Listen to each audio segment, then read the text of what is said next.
பண்பில் வளர்ந்து பக்குவம் சிறந்து அன்பில் வளர்ந்து அறிவில் சிறந்து தன்னை மாற்றும் தன்னலமற்ற நெறியை புகட்டி நெஞ்சில் நிறுத்தி அறிவை பெருக்கிய என் ஆசிரியர்கள், இந்த ஆசிரியர் தின பெருவிழாவிலே சிறகின் நிழல் மூலம் ஆசிரியர்களாகிய உங்கள் அனைவரையும் சந்திப்பதில் பெருமகிழ்ச்சி அடைகிறேன். பொதுவாக மாணவர்களை உங்கள் லட்சியம் என்ன என்று கேட்கின்ற பொழுது பெரும்பாலும் மாணவர்கள் கூறும் ஒரே வார்த்தை, நான் ஒரு ஆசிரியராக வேண்டும் என்பதுதான். இதற்கான காரணத்தை பார்த்தால் ஆசிரியர்களின் மீது கொண்டு வர அன்பாக அல்லது காதலாக கூட இருக்கலாம். என்ன வேண்டுமானாலும் சொல்லலாமா என்று சொன்னால் ஆசிரியர்களிடம் இருக்கக்கூடிய ஒரு ஈர்ப்பு தான் இந்த மாணவர்களை நான் ஆசிரியராக வேண்டும் என்று சிந்திக்க தூண்டியிருக்கிறது. நிலத்தில் வேரூன்றி மரமாக வளர்ந்து அந்த மரத்திலிருந்து விழக்கூடிய இலைகளையும் மரத்திலிருந்து வெட்டப்படக்கூடிய கிளைகளையும் இந்த மண்ணானது மட்கச் செய்கிறது. அது ஒரு உரமாக பயன்படுகிறது. ஆனால் மரத்திலிருந்து விழக்கூடிய விதை மட்டும்தான் நிலத்தை பிளந்து மேலே எழுந்து மீண்டும் ஒரு மரமாக, அதாவது நமக்கு பயன் தரக்கூடிய ஒரு மரமாக வளர்கிறது. ஒரு விவசாயி சில விதைகளை விதைக்கிறான். இந்த விதைகள் நிலத்தின் அடியில் சென்று 3வது நாள் நெற்கதிர்களாக பூமியை பிளந்து மேலெழுந்து வருகின்றன. இதை பார்க்கின்ற பொழுது விதைக்கின்ற விவசாயிக்கு மகிழ்ச்சி, அதை பார்க்கின்ற நமக்கும் மகிழ்ச்சி. ஏன் இந்த மகிழ்ச்சி? ஒரு விவசாயி பட்ட கஷ்டம் அதனுடைய விளைச்சலை தனக்கு தரப்போகிறது என்பதை நினைத்து விவசாயி மகிழ்ச்சி அடைகிறான். ஒரு விவசாயினால் இந்த உலகத்தில் உள்ள அனைவரின் பசியை மாற்ற முடியும் என்று நினைத்து மகிழ்ச்சி அடைகிறான். இந்த நற்கனிகள் வளர்ந்து அறுவடையாகி அவை நம்மை பாதுகாப்பதற்கு அல்லது நம்மளை பராமரிப்பதற்கு அல்லது நம்முடைய அன்றாட தேவைகளான உணவு தேவையை பூர்த்தி செய்வதற்காக இவை தயாராகி கொண்டிருக்கின்றன என்பதை நினைத்து நாம் மகிழ்ச்சி அடைகிறோம். ஆனால் இந்த விதை மண்ணில் விழுந்து இந்த 3 நாட்கள் அந்த விதையும் மண்ணும் இணைந்து அவை நமக்கு பலனை தருவதற்காக எவ்வளவு கஷ்டங்களை, அதாவது எவ்வளவு துன்பங்களை அனுபவித்திருக்கின்றன என்பதை நாம் என்றாவது சிந்தித்தது உண்டா? அது வெளியில் சொல்ல முடியாத கவலைகளை அந்த விதைகளும் மண்ணும் சேர்த்து வைத்திருக்கின்றன என்பதை நம்மால் நம்ப முடிகின்றனவா?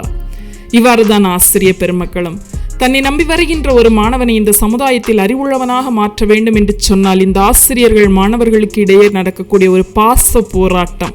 ஒரு மாணவனை அல்லது ஒரு மாணவியை இந்த சமுதாயத்தின் உயர்ந்த பதவியிலோ இல்லை இந்த ஒரு சமுதாயத்தின் சிறந்த மாணவனாக உருவாக்கிவிட்டோம் என்பதில் இந்த ஆசிரியர் மகிழ்ச்சி அடைகிறார்கள். ஆனால் அவர்கள் இதற்காக எவ்வளவு கஷ்டப்பட்டிருக்கிறார்கள் என்பதை இதுவரை நம்மிடம் காட்டியதில்லை. இப்படிப்பட்ட ஆசிரியர்கள் பலரும் கூடும் பள்ளிக்கூடத்தில் மலராத பூவாக இருந்த என்னை செடிகளான ஆசிரியர்கள் சேர்ந்து பூத்து குலுங்கும் பூந்தோட்டமாக மாற்றியதுதான் இதன் வெளிப்பாடாக இருக்கிறது.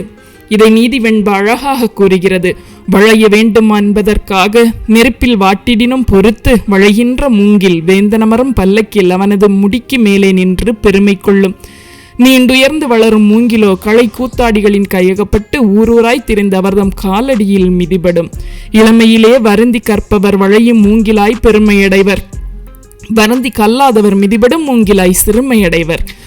வருத்தவன் வேயரசன் மாமுடியின் மேலாம் வருத்த வளையாத மூங்கில் தரித்திரமாய் வேளம்பர் கைப்புகுந்து மேதினி எல்லாம் திரிந்த தாழுமவர் தம்மடி கீழ்தான்.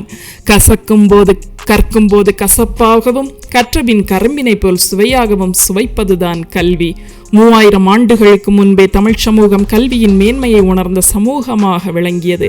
கற்றோரையே மேன்மக்களாக மதித்து போற்றி மகிழ்ந்தது. இப்படிப்பட்ட கல்வியில் காலூன்றி கலை பண்பாட்டில் மேலோங்கி நிற்க என்னை உருவாக்கி திறமையை வெளிப்படுத்த காரணமானவர்கள் என்னுடைய ஆசிரியர்கள். அழகான ஒரு பாடல் வரி எனக்கு ஞாபகம் வருகிறது. தூங்கும் பனி நீரை வாங்கும் கதிரோனே, தூங்கிக் கொண்டிருக்கக்கூடிய பனி நீரை இந்த கதிரவன் அதாவது இந்த சூரியனானது வாங்கி மறுபடியும் அதை ஒரு மேக கூட்டமாக அல்லது நீர் திரளாக அதை தேக்கி தன்னிடத்தில் வைத்து கொண்டு மக்களுக்கு தேவைப்படுகின்ற பொழுது அதை மழையாக நமக்கு பொழிகிறது. இப்படிப்பட்ட ஆசிரியர்கள் தூங்கிக் கொண்டிருக்கக்கூடிய மாணவர்களை தட்டி எழுப்பி ஏன் தூங்குகிறாய், எதற்காக தூங்குகிறாய் என்று கேள்வி கேட்க வைத்து அந்த கேள்வியை மாணவர்களை பார்த்து கேட்கின்ற அளவிற்கு, மாணவர்களை அதற்கான விடையையும் கண்டுபிடிக்கின்ற அளவிற்கு மாணவர்களை உருவாக்குகின்றார்கள் என்று சொன்னால் அதற்கான எல்லா திறமையும் இந்த ஆசிரியர் பெருமக்களிடம்தான் இருக்கிறது. கல்வியில் பண்பட்ட ஒரு மனிதனாக நான் இருந்தால் அறிவில் மேலோங்க முடியும் என்பதை உணர்த்திய எம் ஆசிரியர் பெருமக்களுக்கு ஆசிரியர் தின நல்வாழ்த்துக்களை தெரிவிப்பதில் மகிழ்ச்சி அடைகிறேன். சிறகின் நிழல் மூலமாக உங்களோடு நான்.